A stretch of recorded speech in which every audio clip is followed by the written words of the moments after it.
बरसात कभी खेतों को हरियाली देती है तो कभी घरों को डुबो देती है। लेकिन बड़गांव जैसे इलाकों में बरसात सिर्फ पानी नहीं लाती, वह साथ लाती है तकलीफ, तिरस्कार और उम्मीद की परीक्षा।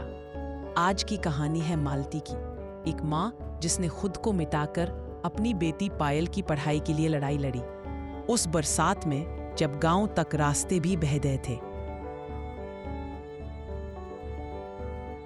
गीला घर, बर्तन में टपकता पानी, एक कोने में बैठी माँ मालती और बेटी पायल। माँ, मेरी गणित की कॉपी फिर भीग गई है। बेटा, इस बार जल्दी ही छत सुधरवाएंगे, बस थोड़ा और बर्तन धोने का काम मिल जाए।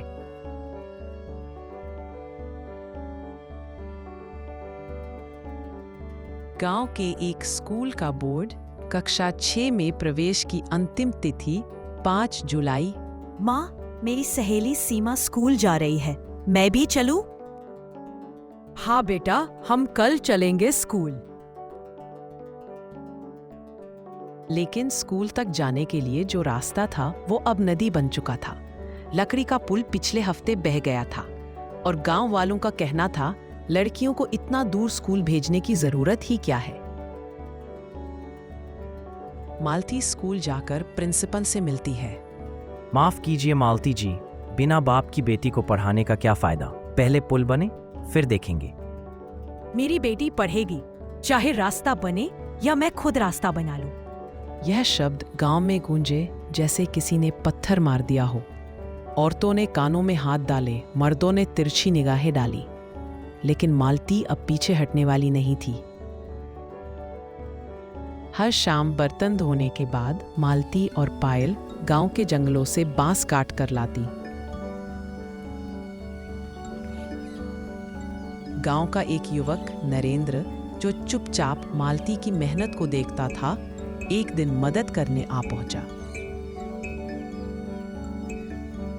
ताई, अकेली मत कीजिए, मैं साथ हूं। ये सिर्फ मेरी बेटी का नहीं, इस गांव की हर बेटी का रास्ता है। जैसे जैसे मालती का पुल बनने लगा, गांव के कुछ लोग बेचैन होने लगे। पंचायत बुलाई गई। औरत होकर पुल बना रही है, कल को ये लड़कियां हमारे घरों से बाहर निकल जाएंगी। लेकिन सरपंच जी, उसकी बेबी पढ़ने जाती है, इसमें बुरा क्या है? हम भी चाहते हैं कि हमारी बेटियां कुछ बने।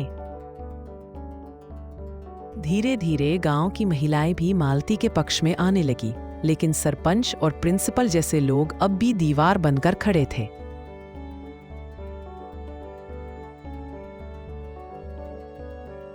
बरसात, कीचड़ और गंदे पानी में काम करते हुए पायल बुखार में तपने लगती है।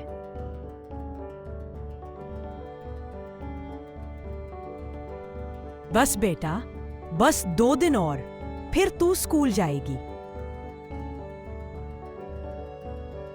पायल बुखार से कांपती रही, लेकिन मालती का संकल्प चट्टान जैसा था। गांव की औरतें अब उसके साथ बांस लाने लगी थी।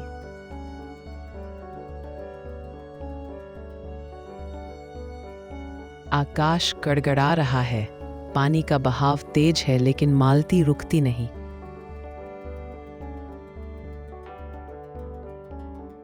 ताई, आज तो बहुत पानी है, रुक जाइए। पानी से डरते तो बेटी की आंखों में सपना कैसे टिकता? उस रात मालती ने बांस को रस्सियों से बांधा, कील ठोंकी और उस अधूरे पुल पर पहली बार पाँव रखा।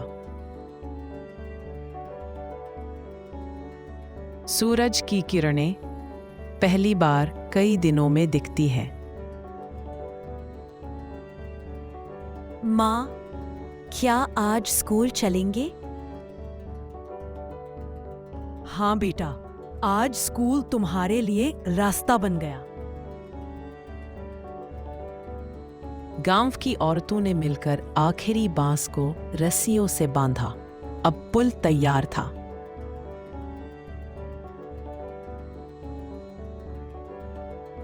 पायल अपने पुराने यूनिफॉर्म में पुल पार करके स्कूल पहुंचती है।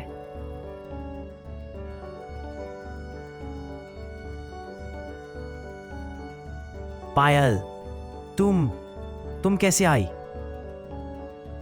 आपने कहा था रास्ता नहीं है, अब है। अब देखिए पढ़ाई से कौन रोकता है। हर कोई स्तब्ध था। आज पहली बार गांव में किसी लड़की ने बिना किसी मर्द के सहारे वो किया जो कभी किसी ने नहीं किया था। सरपंच सामने आता है। मालती, तूने हमें दिखा दिया कि हिम्मत क्या होती है। हम अब गांव की हर बेटी को स्कूल भेजेंगे। बड़गांव पुल अब सिर्फ बांस और रस्सी का नहीं था, वो था उम्मीद, आत्मबल और मां के प्रेम से बना रास्ता।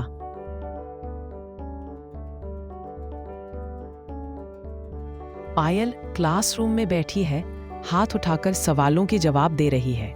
दीवार पर लिखा है, शिक्षा हर बेटी का अधिकार है।